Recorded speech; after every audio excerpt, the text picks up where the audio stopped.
Осыдан бір жыл бұрын әскер қатарына шақырылған мерзімді әскери қызметшілер өз міндеттерін атқарып, үйлеріне шығарып салу іс-шарасын өткіздік. Бүгінгі іс-шарада осы мерзімді әскери қызметшілердің 6-ы жоғарғы оқу орындарына тегін оқу үшін грант ұтып алды. Және оларға ата-аналарына алғыс хат, өздеріне алғыс хат, грамота және бағалы сыйлықтармен марапатталды. Мерзімді әскери қызметшілерді шығарып салу кезінде институт бастығы ата-аналары мен мерзімді әскери қызметтегі сарбаздарды бейне байланысқа шақырып, оларға өз алғысын білдірді. Және осындай сарбаздар тәрбиелеген үшін рахметін айтты. Сіздерге көп-көп рахметімізді айтамыз. Отанды қорғау деген әр азаматтың борышы.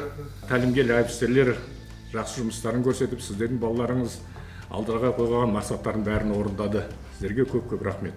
Біз бүгін мерзімді әскери қызметімізді атқарып, отан алдындағы борышымызды өтедік. Мен өте қуаныштымын, себебі осы радиоэлектроника және байланыс әскери инженерлік институтына оқуға түсуге грант ұтып алдым. Осындай мүмкіндік берген қорғаныс министрлігіне алғысымды білдіремін.